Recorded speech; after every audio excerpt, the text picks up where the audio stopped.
We need to contemplate what we want to prioritize this summer.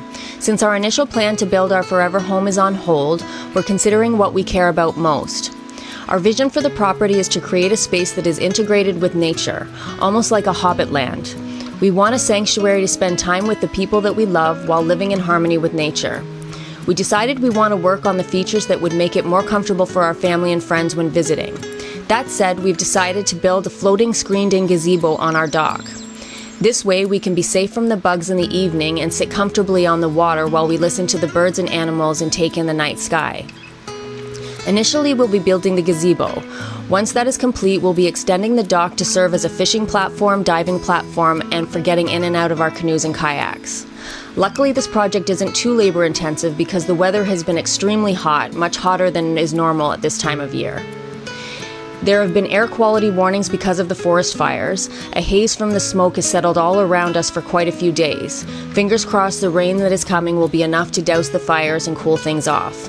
Before we tackle that though, we need stairs leading down to the dock so that we can safely carry things down to the water's edge.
The distance, oh yes or no, high or low, whatever they do, we can do it better. Blinding smiles and on-point style, they can play well, but we foretell.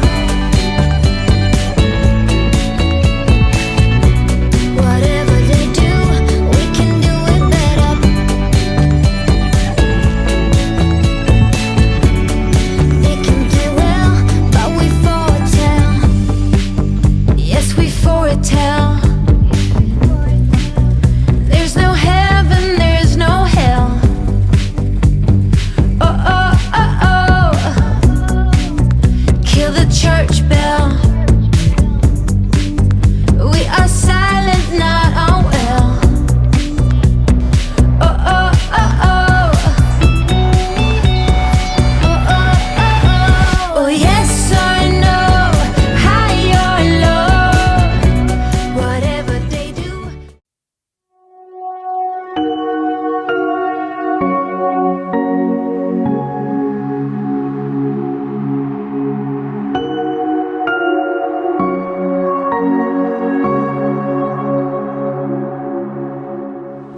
Hey everybody, welcome to Hobbit Stairs.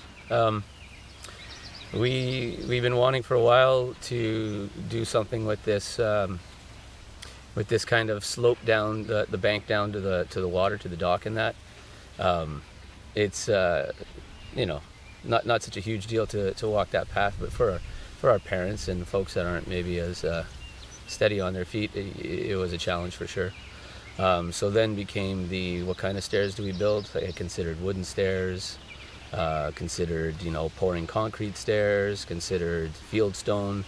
The thing with stone, the only stone I like working with is limestone patio, a kind of limestone flagstone that's nice and flat. It's easy to level, kind of like with the concrete flagstone we used for the house.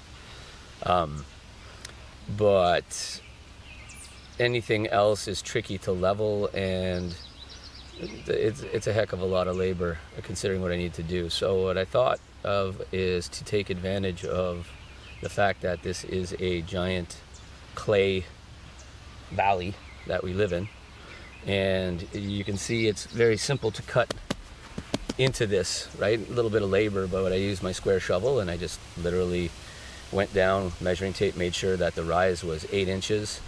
The runs vary, they're more or less 2 feet each, so very long stairs with a relatively standard drop, rise. So just really started at the bottom, dug down until I had my first 8-inch rise, then dug back until I had carved out enough earth to make my next 8-inch rise, and then add, rinse, repeat. And then what I had was a set of bare clay kind of carved out stairs that you can see here now. And then with the grass that I had to remove along the way, I just placed that on the stairs. But the bottom of the path was barren. It was just mostly bare mud.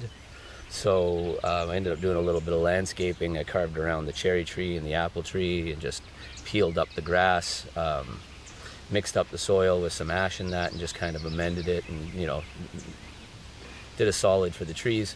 And then at the same time took all that extra grass and finished off these stairs. So I've been just kind of stomping them down by foot where they're lumpy because it rained pretty much all day yesterday or all last night. So it made everything nice and soft and wet.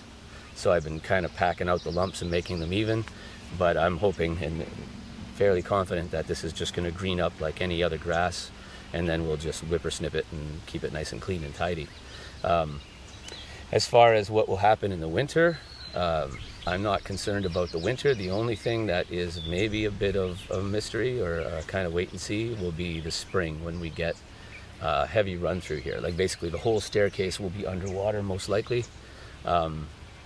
And as far as erosion, I don't know that that's going to be such a problem. Like we're kind of fortunate in that there's an elbow or a bend here in the river. It's fairly slight, but what we noticed is all spring long, all the big trees and things that come barreling down in the heavy current, they all take the outside, which is across the river from us.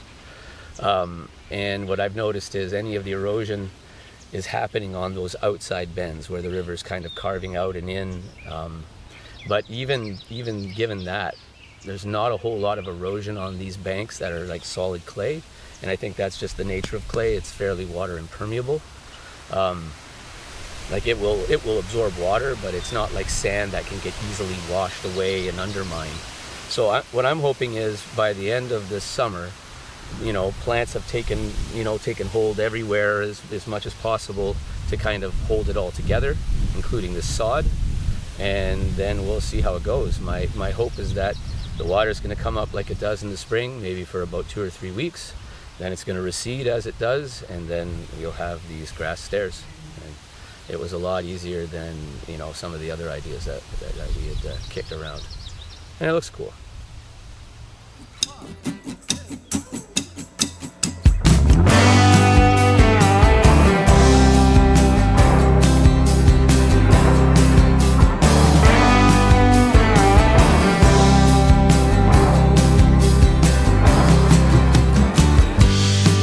Tell me, babe, where are you going? Prairie wind goes on blowing.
changes.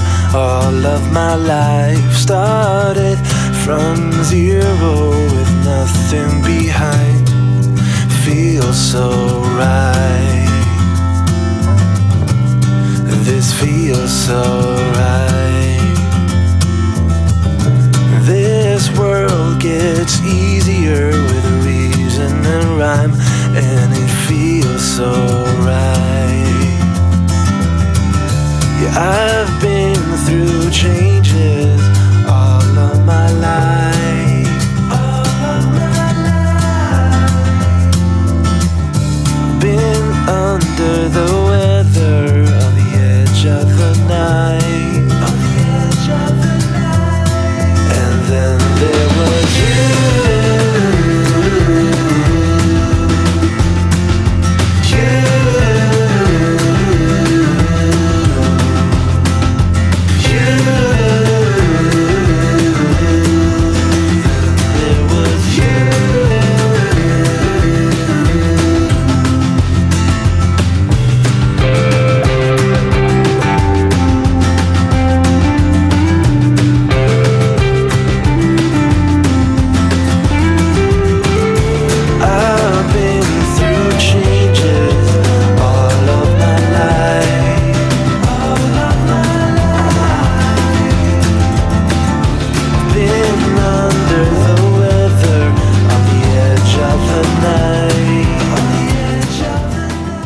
So one of the coolest things about being out here all the time is that we get to see the babies that are born in the spring. And this year we have 2 baby groundhogs, and they are just starting to venture out. They're just starting to get used to us, digging little holes all around the property, but they're also starting to try all the different things on the property to see what they like and what they don't like. And from what we've read, they like clover. But they have been eating a little bit of the bark on some of our newer trees that we planted, and that can kill them in early stages. So we have gated in our apple tree and our cherry tree, as well as some of the other smaller ones that we just don't want them to nibble on until they realize that they like clover best anyway. So, but they are just super cute.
This is as good a day as any to start the rebuilding of life.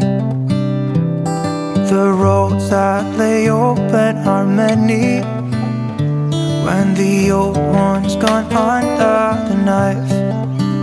And I can feel the sun on my skin, beginning to thaw from within.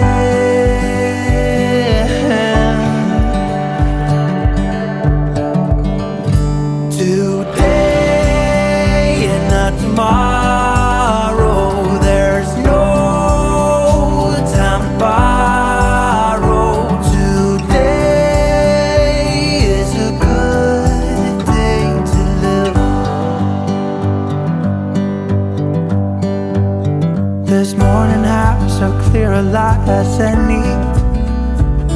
to see the horizon in the far. Excuses were 2 for a penny, but they've all gone out the window of this car. And when I feel the wind on my face, all that ever was is a race.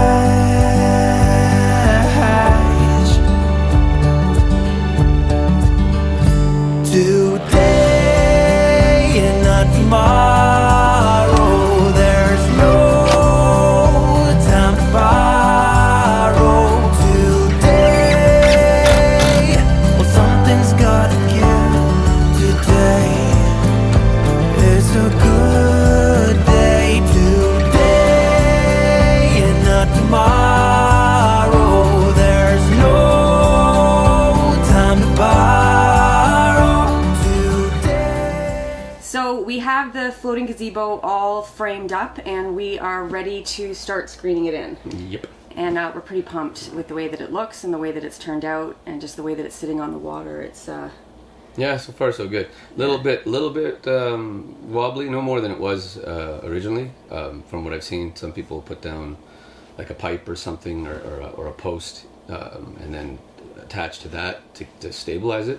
We may still do that, but one of the things that we want to do first is, again, we mentioned kind of what we both never really thought of, the fact that once we built walls on this dock, it's not really conducive to casting a 12-foot. we were so excited about the gazebo that we forgot about Al's fishing and Yeah, getting yeah, into it the was- kayaks and all that stuff. So Yeah, it was one of the reasons. So the getting into kayaks, we got that planned because we have at the back, it's going to be like a barn door style sliding door, like a pocket door with no pocket. So that you can slide that out of the way and get in and out of the canoes and stuff. But yeah, like I'd have to like hang on and lean out over to throw the line out. Because yeah.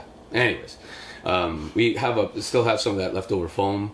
I went online and just found someone had already did the math for me as to how much weight that foam can displace. And with what we have left, I think we can displace about 350 pounds. So say I build a little, 6x4 dock out of cedar, maybe that weighs about 60 pounds. That means we can have 300 pounds of people on that. and it'll also even out the shifting of the dock as well. Yeah, I'm gonna attach it to the side of the dock at the back. So at the front, under the drawbridge, so to speak, the gangplank, we have a that box that we built that's filled with foam. So that kind of counterbalances it on the one side. But yesterday it was fun framing that thing. It's almost like a game show no one really wants to watch. Trying to build something, but take the fun of framing and working on ladders and add it to a dock that's like tipping side to side. So Yeah. we had to do is like a combination of using some stone that we had brought down from the wall as like counterbalance, and then Kim as counterbalance. So the two of us had to get up on ladders first, put the ridge beam up. Once the ridge beam was in place, then I just one by one put the rafters in. But if I'm working on one side, Kim's got to be at the opposite corner so that it's not leaning. Yeah, so And- we didn't have as much footage as I would have liked to have taken because I was just too worried about the cameras and And rightfully so. Like we had the ladder. The wind was picking up yesterday too, so the 10-foot ladder just blew over at one point with nobody on it.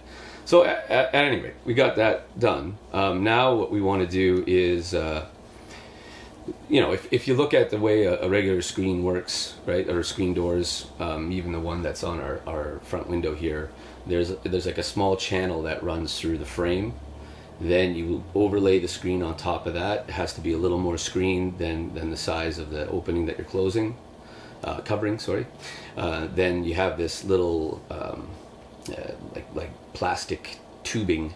It's called spline, and that is what gets pushed on. Like you lay the spline over top of the screen, over top of that channel, and you push the spline in, usually with a roller. We'll probably end up improvising something, but you push that in, and then that kind of stretches just a tiny bit, a few millimeters on each side. It stretches the screen, makes it nice and taut, and holds it in place.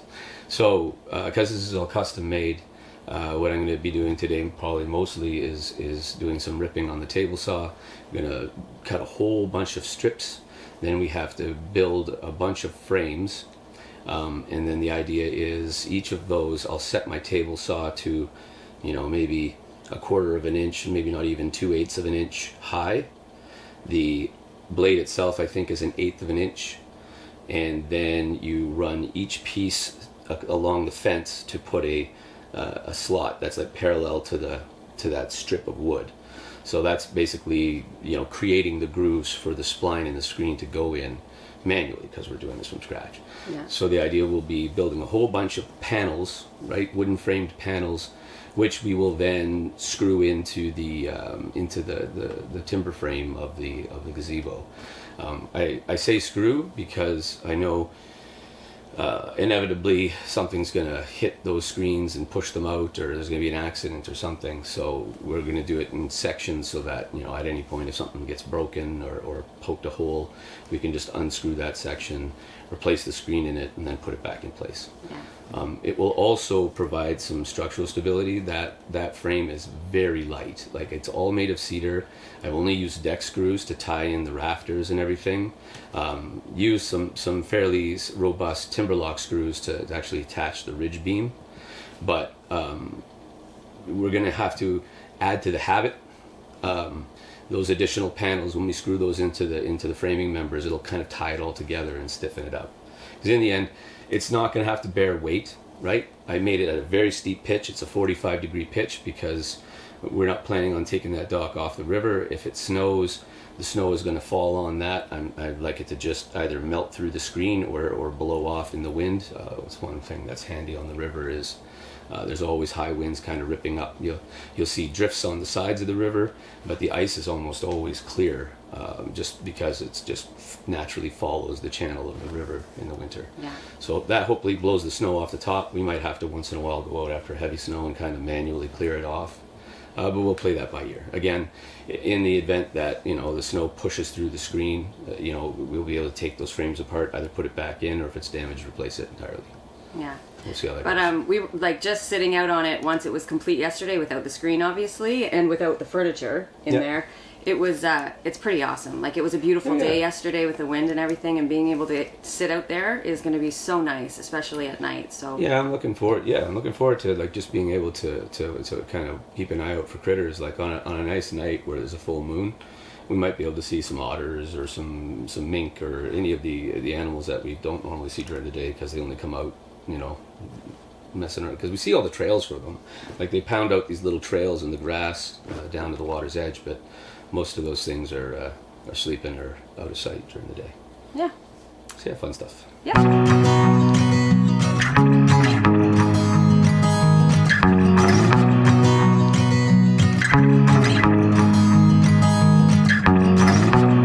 I know you showed me your affection, but I was looking for perfection.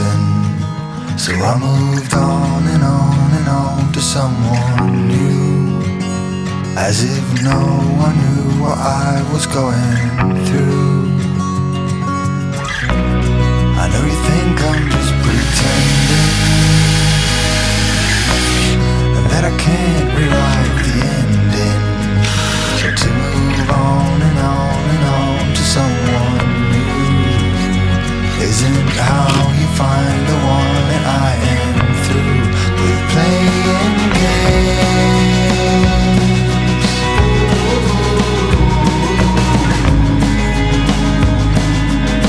You are not just a flavor of the day.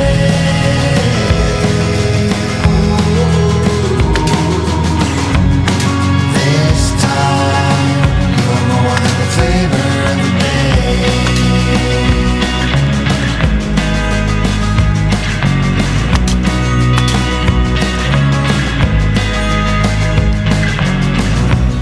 I know you don't know what to expect, but I'm sure that if I just kept moving on and on and on to someone new, I would have never understood that I had